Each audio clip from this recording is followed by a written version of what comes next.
Sí. Pues damos paso a la siguiente conferencia a cargo de la profesora María Teresa Echenique Elizondo, que va a hablarnos sobre Antonio de Nebrija y Juan Sebastián Elcano, dos perfiles lingüísticos en 1522. María Teresa Echenique cursó las licenciaturas de Psicología y Filología Hispánica en la Complutense y en el 77 se doctoró en Filología Hispánica en la misma universidad con una tesis dirigida también por el profesor don Rafael Lapesa. Ha desempeñado su labor docente e investigadora en la Universidad Complutense de Madrid, en la Autónoma de Madrid, en Valladolid y en Valencia, donde ha sido además vicerrectora de Relaciones Exteriores, directora de los cursos de español para extranjeros y directora del Departamento de Filología Española, del que actualmente es catedrática jubilada. Ha sido profesora invitada y ha pronunciado conferencias en diversas universidades extranjeras. Es miembro del Consejo Editorial de varias revistas científicas y es la creadora y directora del grupo de investigación Isledia, Historia e Historiografía de la Lengua Castellana en su Diacronía, de la Universidad de Valencia, del cual han surgido importantes obras colectivas. Sus líneas de investigación principales son la historia de la lengua, la lingüística histórica española y el contraste con otras modalidades hispánicas, el contacto vasco-latino románico especialmente. En los últimos años ha prestado especial atención a la fraseología histórica. Y por citar algunas de sus publicaciones más destacadas, nombraré Diacronía y Gramática Histórica Españolas, en coautoría con María José Martínez Alcalde, que va por su quinta edición, su último libro, que es Fraseología Histórica Española, y que constituye el primer volumen de la serie Ars Majorum del Instituto Universitario Seminario Menéndez Pidal, Las lenguas de un reino, historia lingüística hispánica, en coautoría con Juan Pedro Sánchez Méndez, y estudios de lingüística vasco-románica, entre otros. De lingüística histórica, perdón. Ha codirigido, por último, la colección Fondo Hispánico de Lingüística y Literatura de la editorial Peter Lam. Y no quiero robar más tiempo a su conferencia, así que tiene la palabra la profesora Echenique. Muchas gracias. Muchas gracias por esta presentación, Maite. Sí. Y muchas gracias al Instituto Universitario Seminario Menéndez Pidal, que nos acoge siempre con este caluroso recibimiento, que es un verdadero obsequio. Es muy agradable volver aquí y encontrar caras de verdaderos maestros. Lo digo porque tenemos también aquí, yo puedo verlas, a Doris Ruiz, a Milagro Laín, que nos han enseñado tanto. Voy a hablar hoy de Antonio de Nebrija y de Juan Sebastián Elcano, porque en el 2022, año en el que estamos, se conmemora la muerte de Nebrija y el feliz, aunque esforzado, regreso del viaje magallánico. Antonio de Nebrija muere tras haber dedicado su vida a luchar por la imagen de la lengua latina y la creación de un modelo que podríamos llamar futurible, como así ha sido para el español. Juan Sebastián Elcano llega con 17 tripulantes de los casi 250 que habían salido en la expedición magallánica, tras haber tenido valor y sagacidad para vencer dificultades sin cuento. Ambos tienen un merecido lugar en la historia. En torno a la vida de ambos personajes, vamos a ver.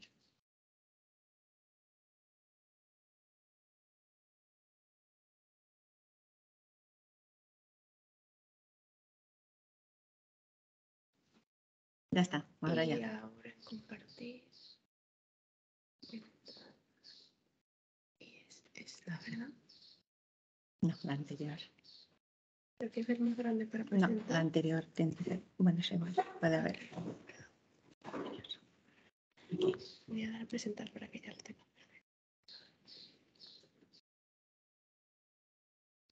Eso se ve a las dos. Muy bien. Sí, pues entonces voy a dar a la siguiente ya, efectivamente.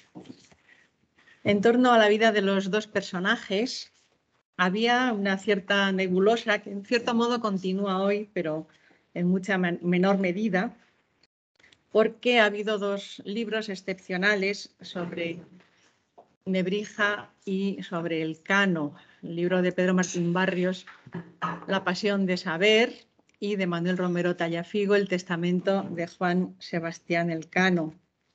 Sobre Nebrija hay innumerables estudios conocidos, por todos citados: Francisco Rico, Eugenio Jesús de Bustos, Gómez Asencio, Juan Gil, Carmen Codoñer, un largo, etcétera. Pero la luz se ha hecho gracias a la majestuosa biografía que ha escrito Pedro Martín Baños, que es un verdadero trabajo de erudición. Sobre Elcano, para el que contábamos con la excelente biografía novelada de José de Arteche, el escritor vasco. Elcano estaba basado en una rigurosa documentación histórica y que en la segunda edición contó además con datos de gran importancia. Además, tenemos hoy el libro de Manuel Romero Tallafigo, El testamento de Juan Sebastián Elcano, 1526.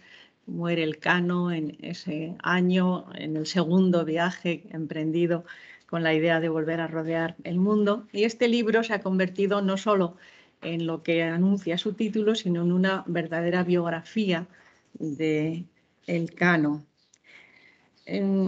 Voy a referirme al trasfondo lingüístico de ambos personajes a través de la filología.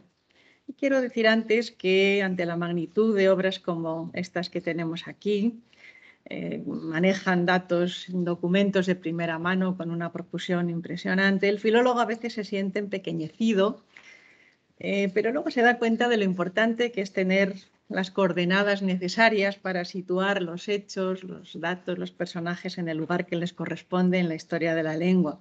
Y eso solo se logra tras haber empleado muchas horas al estudio, como todos sabemos. Nuestra dedicación como filólogos ayuda a los archiveros, documentalistas, a entender la trascendencia que su investigación tiene en la cadena filológica del saber a la que el Instituto Seminario Menéndez Pidal está dedicando sus admirables esfuerzos.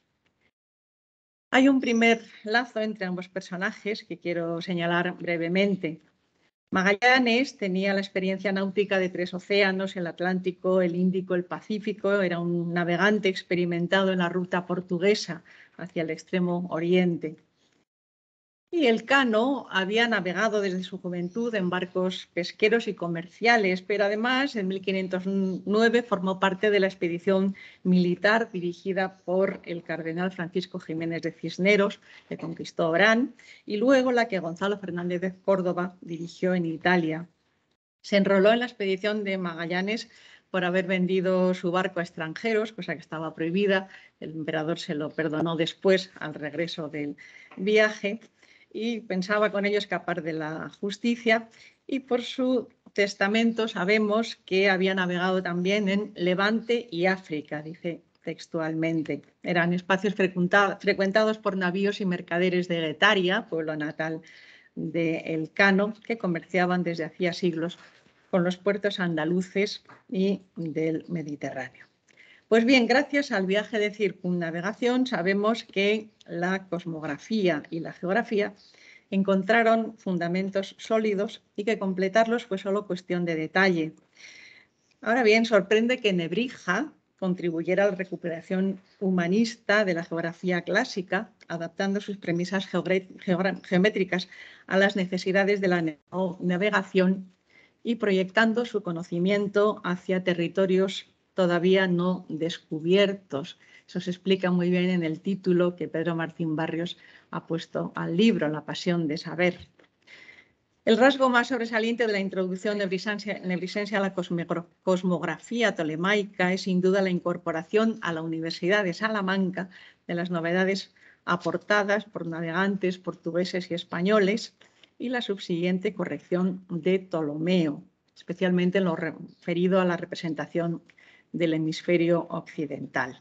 Bien, no menos sorprendente resulta también que Elcano llevara, en el último viaje en el que falleció, además de una esfera del mundo, como es lógico, un libro llamado Almanaque en latín y otro libro más de astrología, que estaban en su cámara de la nao Victoria, también la segunda nave del segundo viaje se llamaba Victoria, Santa María de la Victoria, como la del primero. Seguramente estos libros pertenecieron a Andrés de San Martín, cosmógrafo y piloto de la Casa de Contratación de Sevilla, que desapareció misteriosamente en el primer viaje, pero Elcano lo menciona y dice si se le encuentra, pues estos libros le corresponden. Elcano debió tener buena amistad y debió compartir su lectura durante el viaje de circunnavegación, como subraya Romero Tallafigo. Hoy sabemos que efectivamente Elcano recibió sus rudimentos del conocimiento del latín, del trivium y el quadrivium en la pequeña escuela de la iglesia de Guetaria. Y al menos uno de los libros, como acabo de mencionar, el Almanaque de Giovanni da Monterreggio, un nombre latinizado, como era propio de la época, Johann Müller, Regiomontano, traducción latina de Königsberg, el lugar de origen de Müller, lo mismo hará Nebrija, identificarse con su lugar de origen. Bien, pues todo esto explica que Elcano fuera más culto de lo que se pensaba hasta no hace mucho y que Carlos V lo designara para asistir, junto con otros cosmógrafos, geógrafos y filósofos, a la cumbre de Badajoz, que con los portugueses se proponía dilucidar la pertenencia de las Molucas, tema bien debatido como es sabido. Bien, ambos personajes proporcionan dos modelos lingüísticos del momento. Nebrija era andaluz, conocía las variedades peninsulares, se formó en Salamanca, también en Bolonia, vivió luego en Sevilla, en Salamanca, en Alcalá de Henares, en Extremadura, y se aplicó a codificar la lengua sobre la norma castellana. Elaboró un modelo para garantizar la unidad de la lengua en el futuro. Elcano, conocedor de dos variedades hispánicas, hablaba euskera como todo habitante de Guetaria en el siglo XVI, hablaba también euskera, además de castellano, viajaba en la circunnavegación con hablantes de diferentes variedades peninsulares y extrapeninsulares y recorrió con ellos países alejados. Elcano representa la lengua como herramienta, como praxis comunicativa, hablante nativo de la lengua vasca y de la castellana, con conocimientos rudimentarios iniciales de latín, como ya he dicho, mientras que Nebrija utilizaba la lengua como instrumento gramatical en aras de una praxis unificadora, gramático y lexicógrafo unificador, podríamos caracterizar así a Nebrija. Elcano, en cambio, era el hablante y el viajero comunicador. Bien, Portugal y España contaban entonces con financieros de aventuras marítimas que desde Amberes mantenían ramificaciones bancarias y comerciales con los Fugger, los Belser o los banqueros italianos para empresas marítimas de lo que ahora se llama el eje Lisboa-Sevilla, en el sentido lingüístico, recientemente caracterizado como Lara Bermejo como una Sprachbund, es decir, como una unión lingüística. Luego me referiré a ella un poquito más, entre Sevilla, Cádiz y el sur de Portugal, que tienen como características principales la articulación de una S no castellana y también ciertos usos referidos a manifestaciones de cortesía. Olvidado pasar antes este dibujo de Erasmo hecho por Durero, en el año 1526, justamente el año en que se dicta el testamento de Juan Sebastián Elcano, y cuando la vi me pareció que era oportuna traerla aquí porque quiero decir que esa época era también la de los primeros encuentros de Erasmo con España, cuando Cisneros proyectaba la Biblia políglota en Alcalá y Nebrija publicaba su obra castellana. Primero la gramática y después ya en 1517 la ortografía. Bien, portugués había adelantado España en aventuras marítimas, pero de Andalucía partía Cristóbal Colón rumbo a las Indias y también desde Sevilla se fraguaba la empresa de rodear la tierra por mar, concebida por Fernando de Magallanes. Antes de la primera circunnavegación, Portugal había llegado a monopolizar la costa de África, el Océano Índico desde Buena Esperanza hasta Malaca, que traficaba con las Islas Molucas, con China y hasta con Japón, territorios por los que la lengua portuguesa se expandió al tiempo que incorporaba préstamos que luego nos ha transmitido al español. Palabras como biombo vienen del japonés, macaco de África, carambola, bambú, juegos malabares de lenguas indias y malayas. Bueno. Se explica por ello que Portugal desestimara la ruta del oeste propuesta en su país por Magallanes, pero eficazmente gestionada luego en Sevilla, donde concertó entrevistas celebradas con Carlos I en territorio castellano. No podemos reproducir, pero sí imaginar, recrear con la imaginación sobre la base de noticias históricas el peculiar castellano hablado por ambos.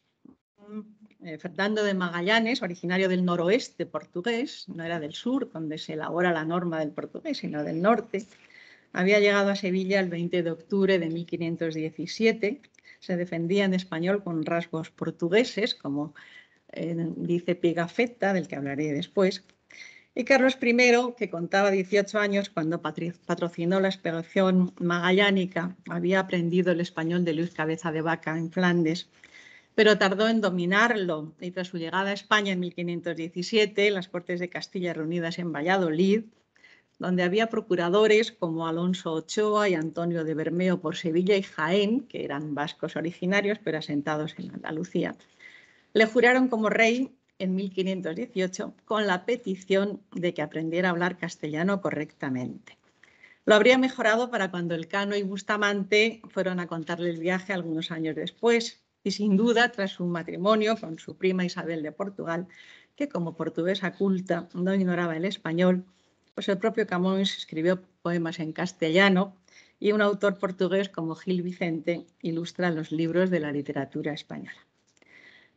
Convertida como Lisboa en centro cultural, multicultural, comercial de un mundo nuevo, experimentaba Sevilla el trasiego de gentes y mercancías, llegando a convertirse en un núcleo medular de nivelación lingüística de variedades hispánicas. Porque por aquel entonces contendían por erigirse en modelo de habla del español dos normas castellanas norteñas, la de Castilla la Vieja y Castilla la Nueva, y una meridional andaluza extremeña.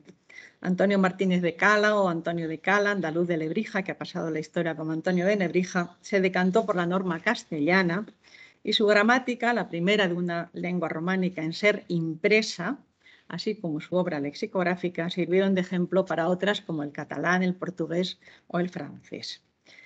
Ello no fue obstáculo para que Andalucía difundiera mayoritariamente la norma meridional en los nuevos dominios atlánticos.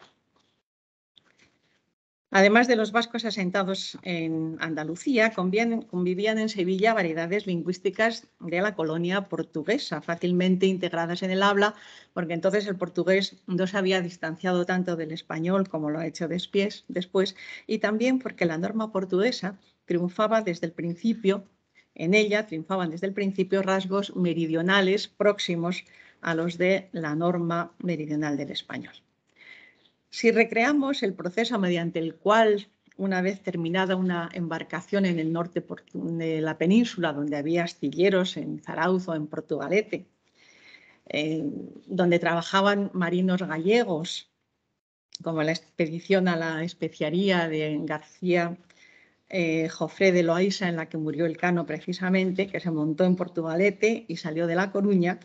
Pues bien, la embarcación se trasladaba a Galicia, allí se unía a la flota algún portugués o italiano antes de dirigirse a Sanlúcar de Barrameda, y tras una estancia en Sevilla y tras haber recibido nuevas incorporaciones de gente diversa, las expediciones partían rumbo a América por la ruta que Diego Catalán dibujó como puente flotante de madera del español meridional con escala en Canarias.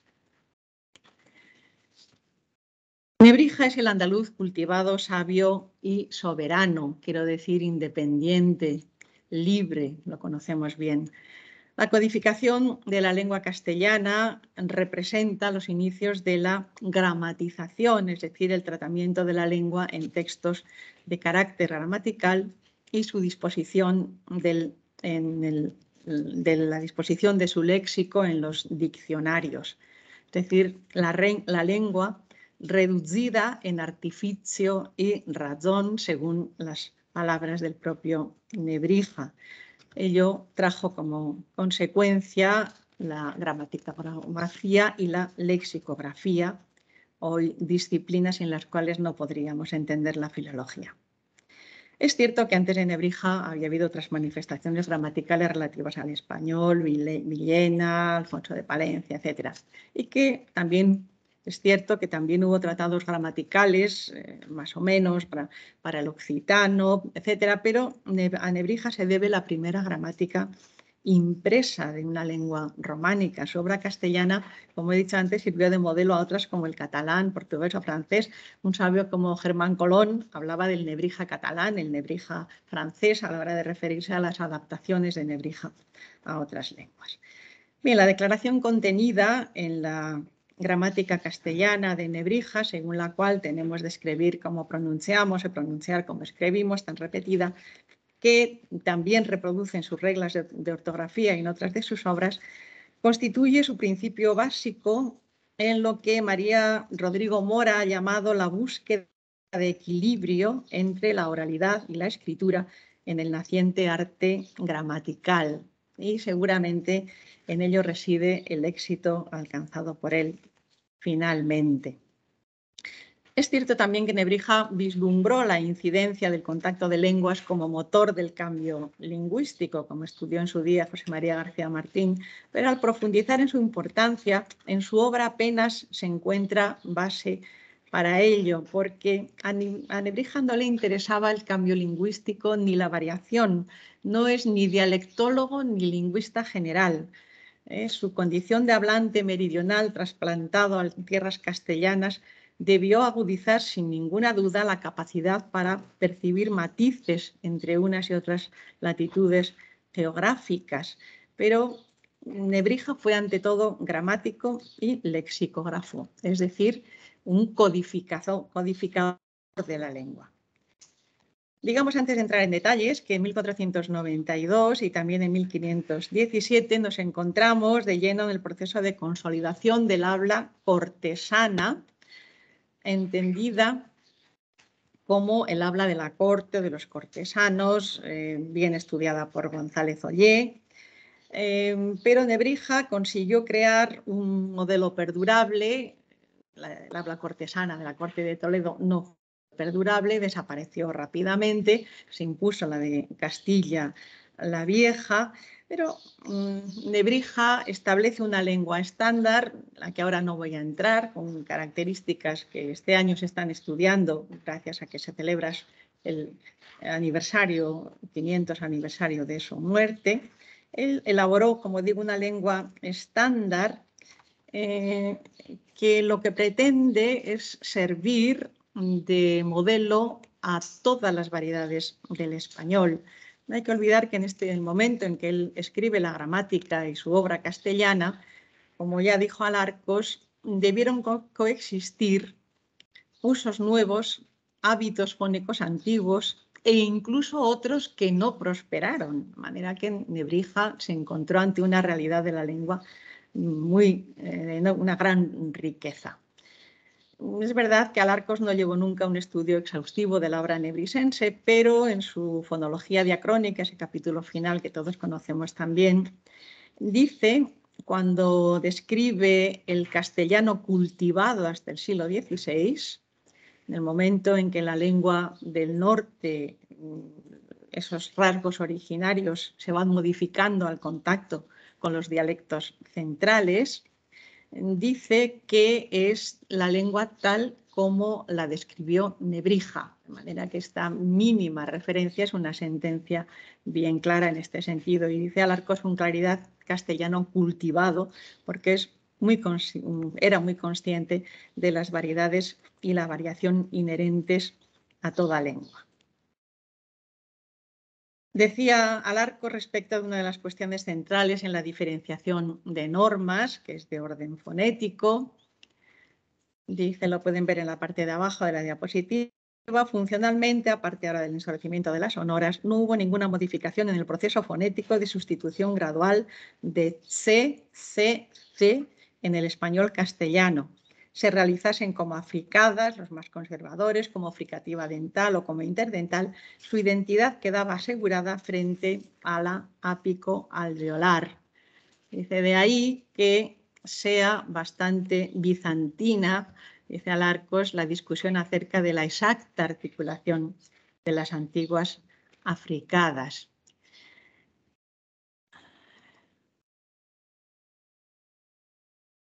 Y, de hecho, decía Nebrija, en la parte inferior de la diapositiva lo pueden ver ahí, por lazzerado decimos lazzrado. No explica por qué, ni cómo hay que entender esa parte fonética. Nebrija tenía alguna dificultad con aquello que se representaba con una grafía Z. Bien, he saltado una diapositiva porque veo que voy extendiéndome un poquito más de lo que quisiera. Recordaré simplemente el hecho de que si Nebrija se anticipó a Erasmo en reconstruir la pronunciación del griego y del latín clásico, este hecho, además de haber sido el primero en publicar, no era la única, no era la primera en sentido estricto, pero sí la primera impresa de una lengua, gramática de una lengua moderna, son los méritos por los que Nebrija ocupa tradicionalmente su prominente lugar. Además, hay que pensar que entre la publicación de la gramática castellana en 1492, las reglas de ortografía en 1517, había pasado tiempo, Nebrija había vivido en diferentes lugares, debió percibir esas diferencias, pero mantiene respecto a la pronunciación lo mismo que decía en su gramática castellana, de manera que él no cambió de opinión. Vamos a decir alguna cosita sobre su propio nombre, que ha despertado alguna controversia, que aún continuará, porque además Nebrija tiene esa capacidad para despertar interés por cualquier matiz, y también sus investigadores. Vamos a decir algo sobre su nombre, y ahora le tengo que dar a la siguiente. Maite, ayúdame. Sí, yo creo que sí. Aquí, ya, gracias. Gracias. Claro, Nebrija escribió una obra castellana, una obra latina, como es bien sabido. En castellano firmaba generalmente Antonio de Lebrisha, Antonio de Librisha, Antonius Lebrisha, Antonius de Lebrisha, mezclando las dos. En la latina más clásica, Aelius Antonius Nebrisensis Grammaticus. Él recreaba su propio nombre, ese praenomen, nomen con nomen latinos o latinizados, Aelius Antonius Nebrisensis, pero en la última de sus obras castellanas, el Tratado de las Horas, firma Antonio de Nebrisa. Es muy significativo, ya lo había utilizado antes también, Pedro Martín Barrios lo explica muy bien en alguna obra castellana, no solo en las latinas, pero es, en mi opinión, muy significativo que lo utilice también aquí, porque lo que él no quería es que su apellido, su nomen, se pronunciara ni Nebrixa. Le explica muy bien cómo hay que pronunciar la X en castellano, en romance, ni Nebrija. Esta aspiración al comienzo estaba estigmatizada, como muy bien estudió Rafael Lapesa, sino Nebrija, Nebrisha, Nebrija, ya se estaba gestando en ese momento la articulación velar, o tal vez Nebrisa. Bien, sobre esta cuestión seguramente vamos a seguir debatiendo mucho tiempo porque hay diferentes propuestas y el tiempo dirá. Es verdad que la variación de una lengua no se termina de apresar ni siquiera en la reconstrucción que hacemos de tiempos tan pasados como la etapa medieval. Pero todo esto, que Nebrija debía saber muy bien, no fue obstáculo para que él lo que intentara fuera pensar ese modelo en la lengua escrita que aunara todo aquello que separaba la pronunciación y podía llegar a fragmentar. Y todo esto lo hacía en una época en la que el latín reinaba prácticamente a solas. Y además hay que recordar que Nebrija en su tiempo fue una eminencia por su conocimiento del latín, de los textos latinos, y en cambio la posteridad llegado a través de su obra castellana. Ya dice Gracián que una cosa tiene el sabio, que es eterno, y si este no es su siglo, otro lo será. Pues Nebrija tiene muchos siglos para el futuro. Bien, vamos con nuestro Juan Sebastián Elcano, navegante vasco intrépido, sagaz, valeroso, un perfil lingüístico muy diferente. Antes del viaje de circunnavegación se había producido en Sevilla un encuentro de variedades lingüísticas, como ya he dicho, al que se incorporaron quienes traían lenguas de otros países. En la Armada Magallánica la mayoría era española.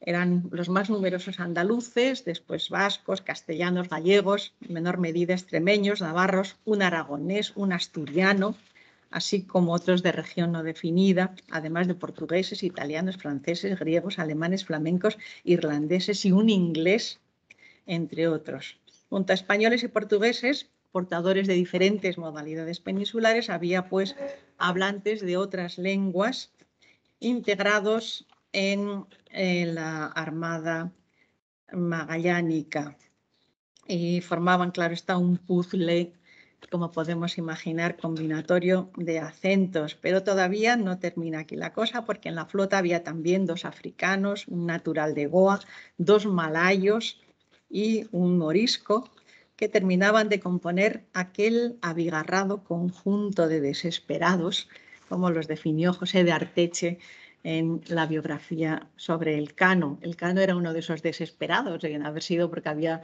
vendido su barco y se había quedado sin dinero, no se habría enrolado en la Armada. A todos ellos hay que añadir 4 últimas incorporaciones en Canarias y también a Joaquinho Lopes de Carvalho, hijo de João Lopes de Carvalho, que lo había tenido en Brasil y quien después de haber regresado a Portugal fue aceptado en la Armada de Magallanes. Conocido como Niñito, viajó con su padre a bordo de la Concepción hasta que finalmente lo perdió de forma triste en Borneo. Fue el único brasileño de la primera expedición en cruzar el estrecho de Magallanes, como ha recordado con orgullo Paulo Roberto Pereira.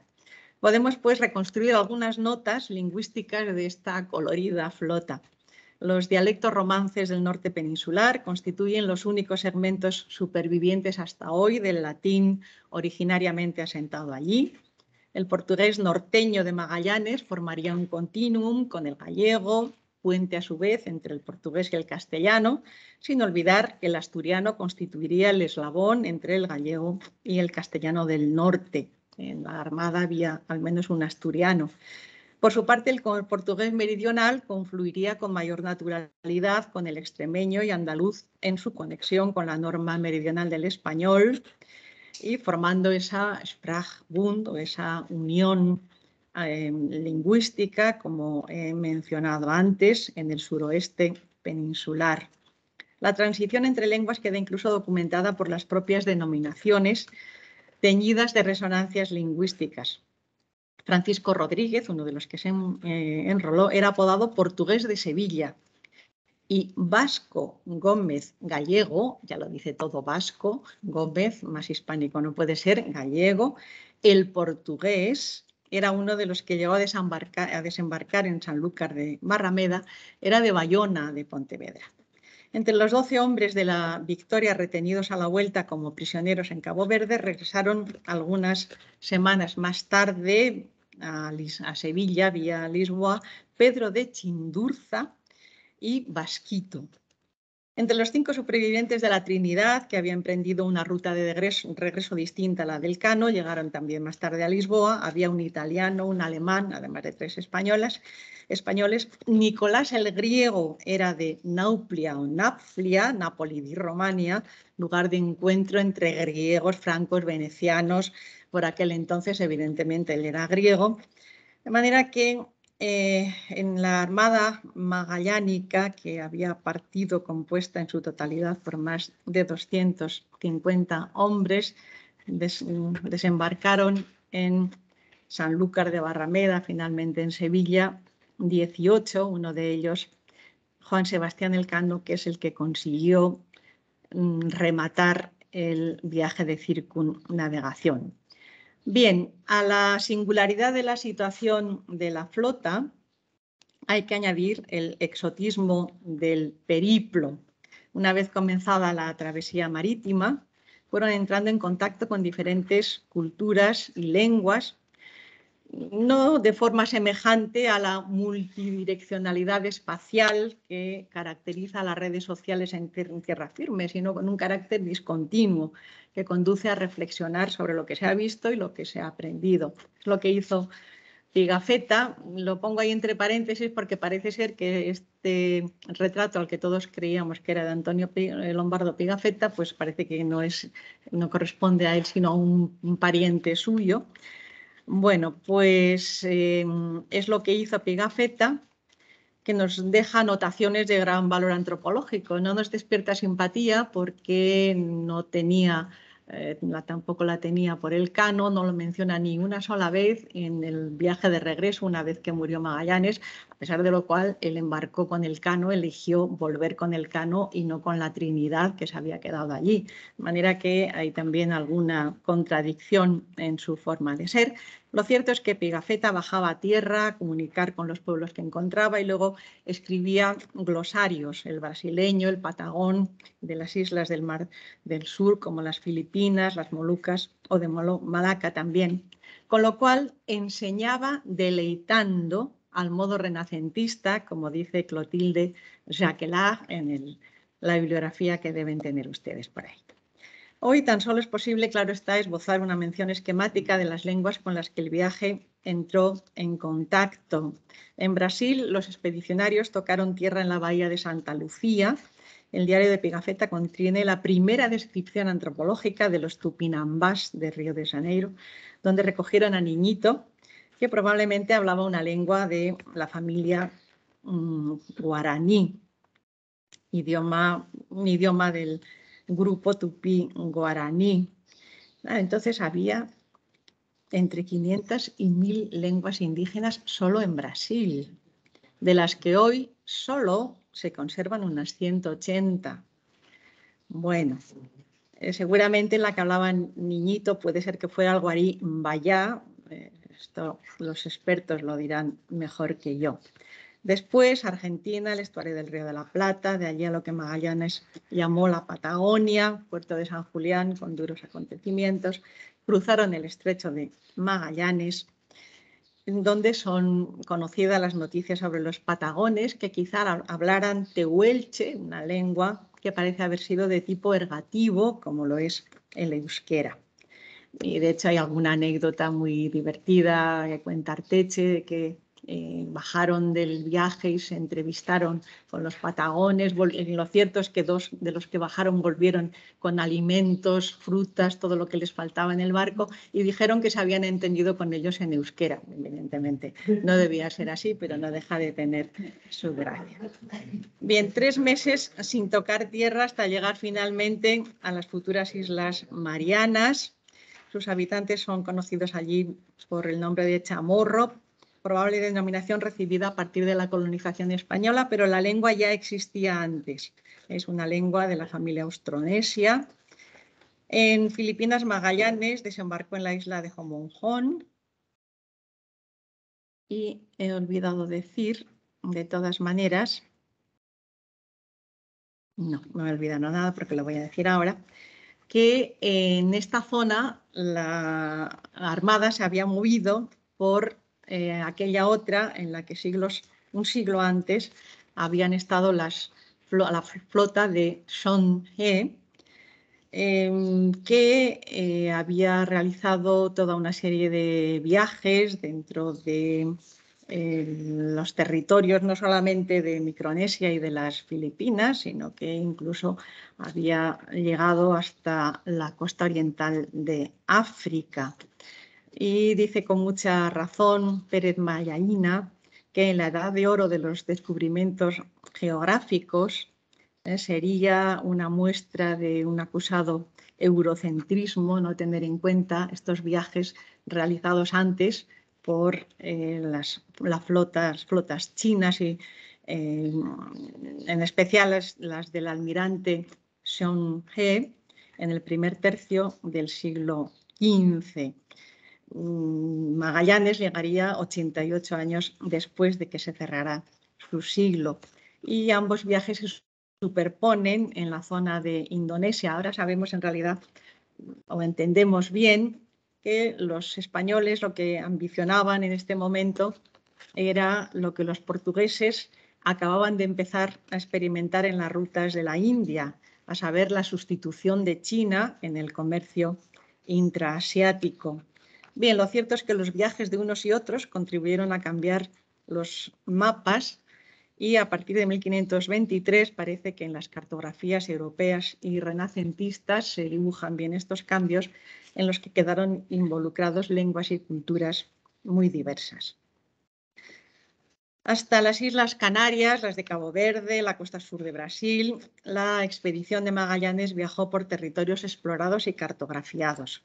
Desde allí Magallanes sabía cómo llegar a las Islas Molucas, pues había participado en la toma portuguesa de Malaca antes, pero la muerte de Magallanes y la huida de su siervo malayo Enrique dejaron a la expedición desorientada. Enrique era un nativo asiático, conocía la lengua local cebuana distinta del malayo, que Magallanes había aprendido el malayo, pero desconocía la otra y parece que esto despertaba en él cierta envidia. Está muy bien reflejada en esa biografía que Stefan Zweig escribió sobre Magallanes, en la que no menciona el Cano, pero se lo vamos a perdonar todo. Y la verdad es que lo que podía haber sido un viaje desde Cebú a las Molucas, si hubiera vivido Magallanes, fácil, pues se convirtió en una travesía sin rumbo de varios meses al morir Magallanes, como todos saben, en Filipinas. Esta travesía se fue enderezando con la ayuda de los moros, así los llama Pigafetta en su diario. No hay noticias concretas de lenguas. Filipinas se hablan hoy unas 160 lenguas, casi todas del grupo filipino, pero hay también, por motivaciones históricas, hay español, chino, árabe, japonés, malayo, coreano, lenguas indostánicas, etcétera. Digamos que el Islam entró en el siglo XV, allí el catolicismo en el XVI con los portugueses, en fin. Desde allí salió la Victoria, la nave Victoria en solitario para España en noviembre de 1521 al mando de Juan Sebastián Elcano. Y la Trinidad se quedó en Tidore para ser reparada. Pigafetta hubiera podido volver, pero prefirió volver con Elcano, como he dicho. Y volvió por el Pacífico, pero ya mucho después. Bien, Elcano decidió regresar a España bordeando África por rutas conocidas, navegando hacia el oeste y evitando en lo posible los puertos africanos controlados por portugueses. La falta de víveres le obligó finalmente a repostar en las islas de Cabo Verde, cuya lengua iba siendo ya entonces el portugués o ya con sus propios criollos, donde varios tripulantes fueron apresados por el gobernador, pero es curioso porque dice que fueron apresados porque a la hora de pagar lo hicieron con especias, pero no porque percibieran rasgos lingüísticos distintos, es decir, que no les delató el hecho de no ser portugueses. Esto es curioso. Bien, finalmente la expedición llegó a Sanlúcar de Barrameda en 1522 con solo 18 hombres, como he dicho antes, y ellos volvían para tomar contacto con esa España del humanismo. Elcano nació en Guetaria y tras emprender luego un segundo viaje para rodear el mundo fue a morir a las costas del continente americano.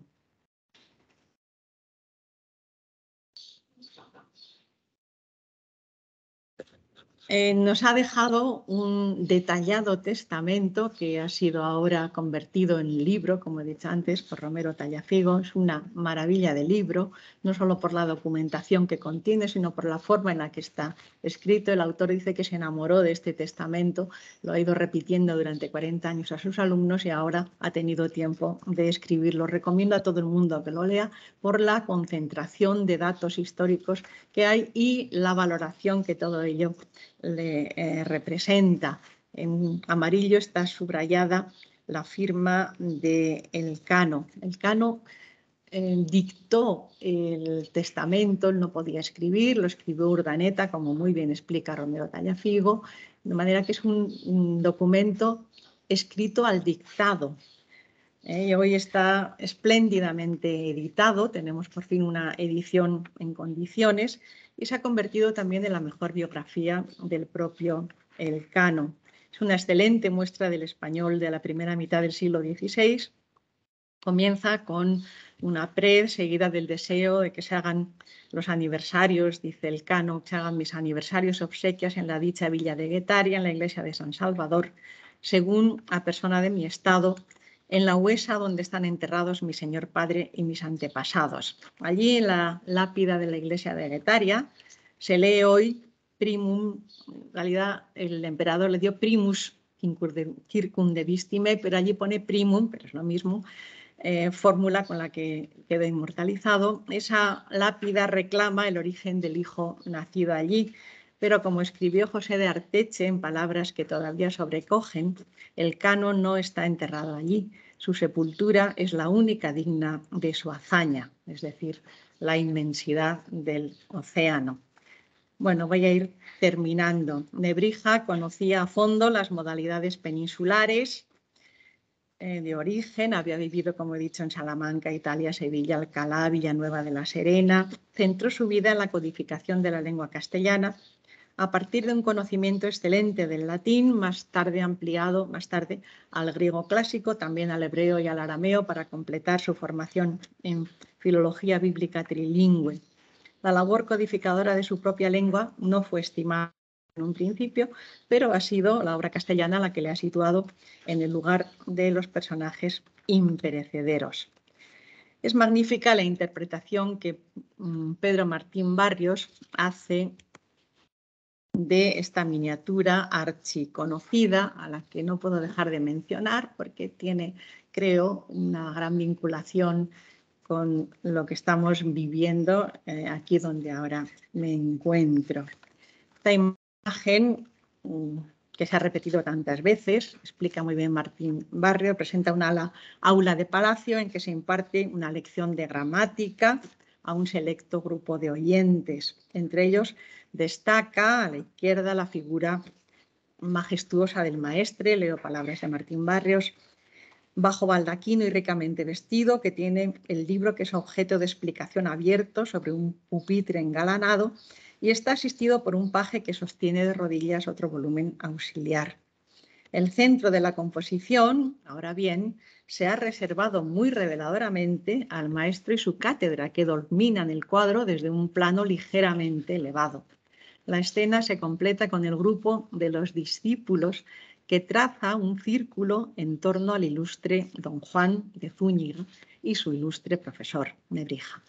Por más que ninguna de las figuras hace ademán de hablar, el corrillo de los oyentes logra crear, con el cruce de las miradas y varias manos en alto, la sensación de que la clase a la que asistimos como espectadores no es una perorata magistral, sino un verdadero coloquio, un intercambio animado y vivaz de preguntas y respuestas. Y ciertamente, termina diciendo Martín Barrios, la centralidad que se otorga al hombre de letras, a la ciencia y la palabra frente a la nobleza y el poder, y la defensa de una transmisión dialógica del conocimiento, constituyen, con todas las reservas que se quiera, una estampa plenamente humanista. Bien, ya hemos visto que ha habido diferentes lenguas en el viaje magallánico, que Nebrija escribió parte de su obra en latín. Elcano, hablante de castellano y euskera, tenía también sus conocimientos de la lengua latina. Frente al gramático Nebrija, Elcano representa, como he dicho antes, la praxis comunicativa. Había dicho Nebrija había escrito en 1492, como dice Aristóteles, la virtud del arte negocian en las cosas difíciles. Esta sentencia parece anticipar los entresijos de la aventura magallánica. Desde el primer diccionario académico, arte tiene acepciones muy variadas, entre ellas maña, destreza, sagacidad y astucia. Y virtud, dice el diccionario de entonces, se toma a sí mismo por la fuerza especial con que algunas cosas resisten la fuerza contraria. En esta reflexión de Nebrija queda condensada la proeza del primer viaje que rodea al mundo con destreza, sagacidad y astucia, resistiendo la fuerza contraria. Aquella empresa concebida así por Magallanes y culminada por ese vasco listo y valeroso, mi patria chica, que fue Juan Sebastián Elcano. Termino ya. Ambos personajes confluyeron, bien es verdad que de forma muy diferente, en la pasión por el saber y por sentirse llamados a un papel relevante en su paso por el mundo. Ahora bien, Nebrija representa el ideal del humanista erudito por formación y por vocación, que consagró su vida a la construcción de un tronco común para una filología entendida erasmianamente como una unidad de sabiduría. En cambio, Elcano emerge a la historia por puro azar, por haberse conjugado en su inquieta biografía una serie de circunstancias que fueron concatenando los hechos hasta convertirle en autor de aquella insuperable proeza. Ambos personajes históricos encarnan dos modelos lingüísticos bien diferenciados en 1522, hace ahora 500 años. Muchas gracias.